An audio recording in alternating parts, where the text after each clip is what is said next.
Hello hi friends, ఎలా ఉన్నారండి? అందరూ బాగున్నారు కదా? ఈరోజు వీడియోలో కష్టమైన పనిని కూడా ఈజీగా ఎలా చేసుకోవాలని కొన్ని టిప్స్ ద్వారా మీతో షేర్ చేసుకున్నాను. వీడియో లాస్ట్ వరకు చూసేయండి, స్కిప్ చేయకుండా. అలాగే ఈ టిప్స్లో ఏ టిప్ నచ్చినా కానీ ఒక చిన్న లైక్ ఇవ్వడం అయితే అసలు మర్చిపోవద్దు. ఇప్పుడు టిప్ నెంబర్ 1 చూసేద్దాం.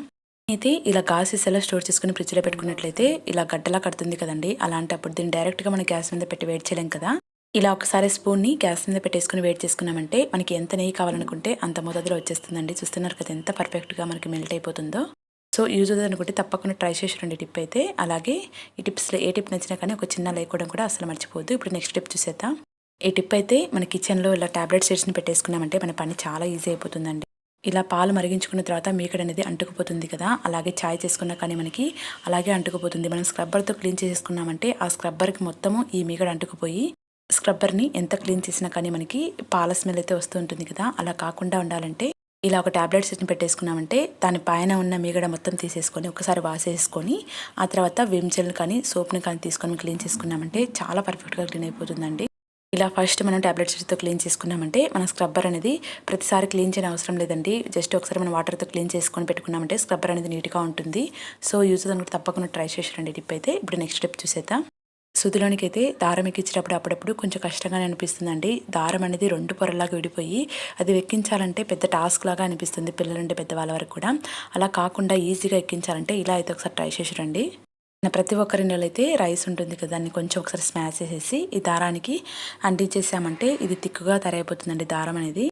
ఇలా తిక్కుగా అయిన దారాన్ని మనం సూదులోనికి ఎక్కించామంటే ఎంత చిన్న హోల్ ఉన్నా కానండి ఈజీగా ఎక్కుతుంది.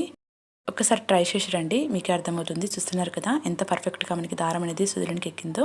సో యూజ్ కూడా తప్పకుండా ట్రై చేసి రండి. ఇప్పుడు నెక్స్ట్ స్టెప్ చూసేద్దాం. ఇప్పుడైతే చిన్నల నుండి పెద్దవాళ్ళ వరకు కూడా హెయిర్ ఫాల్ అలాగే డాండ్రఫ్ అనేది ఎక్కువగా అవుతుంది కదా. అలా కాకుండా ఉండాలంటే ఇలా అయితే ఒకసారి ట్రై చేసి రండి. ఎంత క్వాంటిటీ కావాలనుకుంటే అన్ని ఆనియన్స్ యాడ్ చేసుకోవచ్చు అండి. ఇక్కడ నేను ఒక ఆనియన్ అయితే తీసుకున్నాను.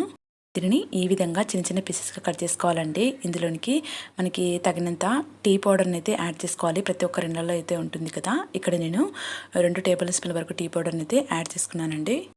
ఆనియన్ అనేది మనకి హెయిర్ గ్రోత్కి చాలా బాగా పనిచేస్తుందండి. రెండింటిని ఒక బౌల్లోనికి వేసేసుకొని ఇందులోనికి 1 గ్లాస్ వాటర్ని అయితే యాడ్ చేసుకోవాలండి. దీన్ని వీక్లీ 1 టైం మనం హెయిర్కి అప్లై చేసేసామంటే మనకి హెయిర్ ఫాల్ రాకుండా అలాగే డాండ్రఫ్ రాకుండా ఉంటుందండి. ఈ వాటర్ని గ్యాస్ మీద పెట్టేసుకొని మనం వేసిన 1 గ్లాస్ వాటర్ అనేది హాఫ్ గ్లాస్ వాటర్ అయ్యే వరకు మనం దీన్ని మరిగించుకోవాలి.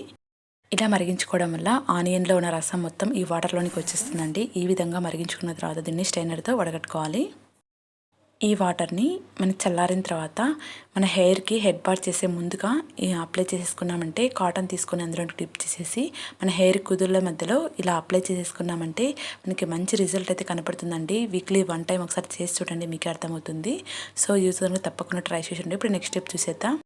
దువ్వెనల పైన ఎందుకు పౌడర్ వేస్తున్నాను అనుకుంటున్నారా? చూస్తున్నారు కదండి దువ్వెనలలో ఎంత డస్ట్ అయితే ఉంటుందో.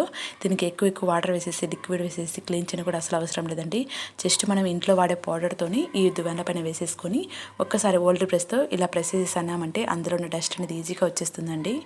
దువ్వెనలను వీక్లీ 1 టైం అయినా కానీ టైం లేనప్పుడు 15 డేస్కి ఒక్కసారైనా కానీ మనం క్లీన్ చేసేసుకోవాలి.